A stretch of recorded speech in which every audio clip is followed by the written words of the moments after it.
मनुष्य का दिमाग एक जटिल कंप्यूटर मशीन है। आप इसे सुपर कंप्यूटर भी कह सकते हैं। आप दुनिया भर में अपने सुपर कंप्यूटर का इस्तेमाल करके यानी अपने दिमाग का इस्तेमाल करके जो भी आविष्कार कर रहे हैं, ये आपके दिमाग की बहुत छोटी सी संभावना है, बहुत ऊपरी। ये आपके दिमाग का वो साधारण हिस्सा है जो सक्रिय रहता है। लेकिन आज वैज्ञानिक भी कहते हैं मनुष्य के ब्रेन का एक हिस्सा हमेशा निष्क्रिय रहता है, जहां उसकी अद्भुत संभावनाएं छुपी होती हैं। जैसे एक साधारण कंप्यूटर मशीन में उसके काम करने की एक लिमिटेशन होती है, डाटा स्टोर करने की एक क्षमता होती है, एक सुपर कंप्यूटर की उससे अधिक होती है। परंतु अगर आपके दिमाग का वो हिस्सा सक्रिय कर दिया जाए जहां पर असीम संभावनाएं छुपी हुई हैं, तो वहां डाटा स्टोर करने की कोई लिमिट नहीं है, उसमें असीम ज्ञान समाया जा सकता है। आज हम मनुष्य के दिमाग पर लंबे समय से अध्ययन कर रहे हैं। कई बार हमें लगता है कि हम अपने दिमाग के बारे में बहुत कुछ जान चुके हैं, और कई बार ऐसा लगता है कि मनुष्य के दिमाग को समझना बहुत जटिल है। हमने अभी कुछ नहीं जाना, जो कुछ जाना वो ब्रेन का बेसिक था। परंतु हमारे प्राचीन योग विज्ञान ने हमारे ब्रेन की पूर्ण क्षमता को खोज लिया था। यानी आज जो आप अपने दिमाग को इस्तेमाल करते हैं वो केवल कुछ ही परसेंट है, 2-4%, 5%, 10% से अधिक तुम अपने दिमाग को इस्तेमाल में नहीं ला सकते। अब सोचो, हमने अपने दिमाग का इतना सा परसेंट यूज करके आज संसार में कितने बड़े बड़े परिवर्तन कर दिए, क्या क्या आविष्कार कर दिए। एटम बॉम्ब जैसे विनाशकारी हथियारों को खोजा, कंप्यूटर टेक्नोलॉजी की दुनिया में क्रांति ला दी। पर क्या हो अगर आप अपने दिमाग की 100% क्षमता को हासिल कर लें? हमारे प्राचीन ऋषि मुनियों ने यह तरीका खोज लिया था। उन्होंने जान लिया था कि हम अपने दिमाग के उन हिस्सों को भी सक्रिय कर सकते हैं जो मनुष्य के भीतर हमेशा निष्क्रिय पड़े रहते हैं। वो कभी सक्रिय हो ही नहीं पाते और मनुष्य शरीर छोड़ देता है। जब पहले के ऋषि मुनि या साधक अपने दिमाग की प्रतिशत क्षमता को बढ़ा लेते थे, तो उस अवस्था को किसी सिद्धि का सिद्ध होना कहते थे। जब एक साधक को जितनी अधिक सिद्धियां प्राप्त होती रहती हैं, उसके ब्रेन का वो हिस्सा उतना ही सक्रिय होने लगता है जो निष्क्रिय पड़ा था। अर्थात अगर कोई साधक अधिक सिद्धियां प्राप्त कर लेता है, तो उसके ब्रेन की क्षमता और प्रतिशत उतना ही बढ़ जाता है। जैसे शास्त्रों में कई जगह वर्णन मिलता है कि हनुमान जी के पास में अष्ट सिद्धियां और नवनिधियां थीं, अर्थात सिद्धियां उनकी सेवक थीं। इसीलिए उन्हें बजरंगबली कहा जाता है, दुख हरता कहा जाता है, संकट मोचन कहा जाता है। तो आज हम एक ऐसी अद्भुत सिद्धि की बात करेंगे जिसका नाम है प्रज्ञा सिद्धि। जो साधक प्रज्ञा सिद्धि को सिद्ध कर लेता है या कहूं इसे हासिल कर लेता है, उस व्यक्ति में अद्भुत तरीके से स्मरण शक्ति विकसित हो जाती है। स्मरण शक्ति अर्थात मेमोरी पावर। जब एक साधक की प्रज्ञा सिद्धि सिद्ध हो जाती है, तब वो इस समस्त संसार का ज्ञान अपनी बुद्धि में समेट सकता है। एक बार जिस पुस्तक को पढ़ लिया, वो सदा के लिए याद हो जाती है। मतलब वो संसार के कण कण का ज्ञान अपने भीतर समा सकता है।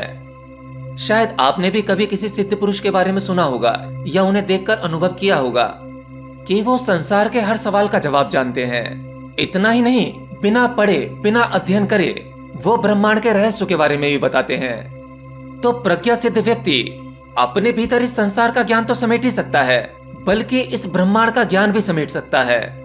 अगर आपको इसका प्रमाण चाहिए तो आपको इसके कई प्रमाण भी मिल जाते हैं। जैसे स्वामी विवेकानंद, जिनकी बुद्धि सामान्य व्यक्ति से अधिक तीव्र थी।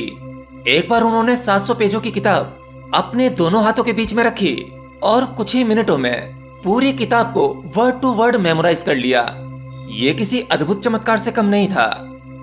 जे कृष्णमूर्ति, रमण महर्षि, ऐसे अनेकों सिद्ध पुरुषों के नाम मौजूद हैं जिन्होंने अपने दिमाग की उस क्षमता को पा लिया था, परंतु उसका प्रदर्शन नहीं किया। अब ये प्रज्ञा सिद्धि की शक्ति जानने के बाद आपके मन में एक तीव्र इच्छा उठी होगी कि ये तो सिद्धि का इंट्रोडक्शन हो गया, परंतु इसे हासिल कैसे किया जाए? क्या इसे कोई भी साधारण व्यक्ति हासिल कर सकता है, या ये केवल कुछ विशेष लोगों के लिए कार्य करती हैं? तो देखिए, संसार के हर मनुष्य में उतनी ही संभावनाएं हैं जितनी एक सिद्ध पुरुष में है, एक साधक में है, एक योगी में है।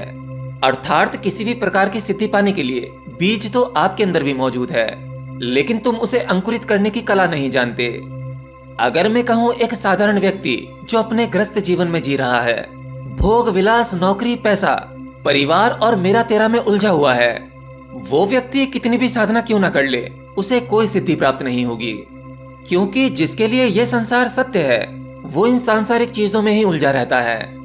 इसलिए आपने देखा होगा, एक योगी और एक सच्चा साधक, उसका जीवन साधारण जीवन नहीं होता।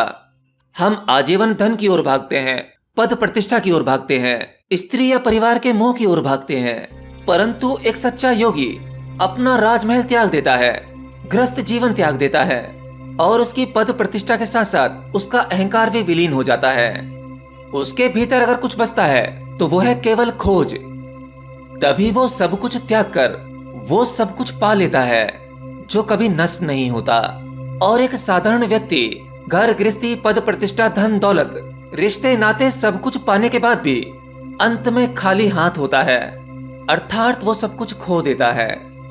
एक सांसारिक व्यक्ति के लिए भी सिद्धियों को पाना मुश्किल नहीं होता, अगर वो संसार में रहते हुए संसार के सभी कर्तव्यों का पालन करे, परंतु संसार की आसक्ति उसके भीतर ना हो, अर्थात संसार उसके मन में या दिमाग में ना हो, उसके सभी कर्म केवल खेल के भांति हो, तब वह संसार में रहकर भी एक अद्भुत सन्यासी है। तो आपको यह तो समझ में आ गया होगा कि किस प्रकार की मनोस्थिति वाले व्यक्ति को सिद्धियां प्राप्त हो सकती हैं। आपके मन में यह भी विचार आ रहा होगा कि कभी ना कभी आपके जीवन में भी वैराग्य घटेगा और आप ऐसी ही स्थिति को प्राप्त होंगे।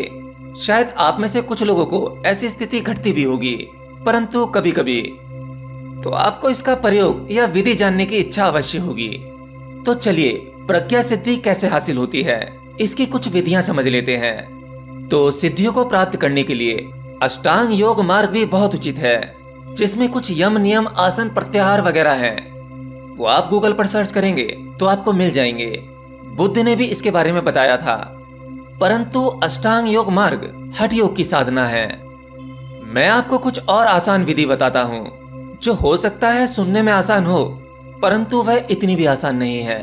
इसे जरा ध्यान से सुनना, क्योंकि यह होश की साधना है, तुम्हारे भीतर की साधना है। जब आप सुबह सुबह उठते हो तो सबसे पहले तो आपका सोने का समय सही होना चाहिए, ताकि सुबह आप ब्रह्म मुहूर्त में उठ सकें। ब्रह्म मुहूर्त में उठने के बाद बिस्तर पर पड़े पड़े नए जन्म की भावना करें।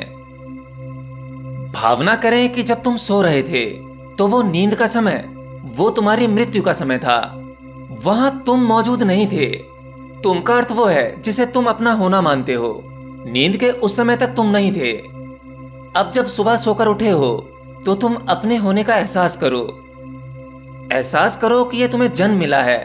रोजाना एक नया जन्म मिलता है। इस जन्म को महसूस करो।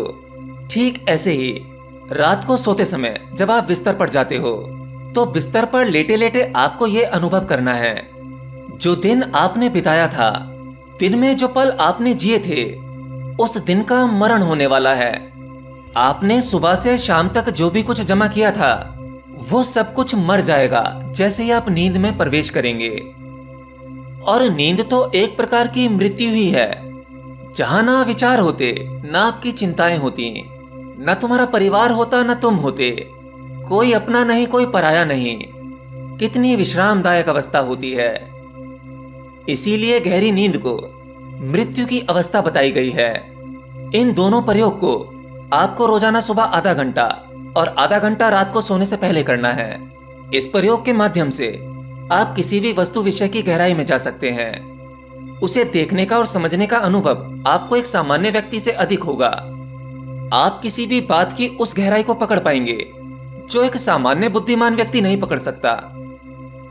तीसरा प्रयोग, जो आपके ब्रेन को उन सूक्ष्म तंतुओं को सक्रिय करेगा जो सोए हुए थे, अर्थात दिमाग का वो हिस्सा जो एक्टिव नहीं था, इस प्रयोग से वह एक्टिव होगा। और यह प्रयोग है मंत्र उच्चारण का प्रयोग। मंत्रों के बारे में आप मंत्रों का बेसिक तो जानते ही होंगे। हर एक मंत्र में कुछ विशेष ध्वनियां होती हैं। उन ध्वनि तरंगों से जो कंपन उठता है, उनके अंदर एक खास वाइब्रेशन होती है। उन वाइब्रेशन की चोट आपके दिमाग के सूक्ष्म तंतुओं पर पड़ती है, जिससे कि वह जाग उठते हैं। तो सुबह सुबह वह पहला प्रयोग करने के आधे घंटे बाद आप गायत्री मंत्र का उच्चारण करें। चाहे तो आप ओमकार का भी उच्चारण कर सकते हैं। यह उच्चारण नियमित रूप से कम डेली आधा घंटा करना है। गायत्री मंत्र और ओम का उच्चारण कितना शक्तिशाली है, इसके बारे में मैंने पहले भी कुछ वीडियोस बनाई हैं। अगर गायत्री मंत्र के बारे में वो वीडियो आपने नहीं देखी तो एक बार आप उसे भी देखना, तब आपको गायत्री मंत्र की शक्ति का अनुभव होगा। तो बस यही, आप इन प्रयोगों को नियमित रूप से करें और फिर देखें जीवन कैसे जादू की तरह बदलता है। सिद्धियां प्राप्त होना तो बाय प्रोडक्ट है, तो सिद्धि प्राप्त करने के लिए कोई क्रिया ना करें, वो तो मिल ही जाएगी।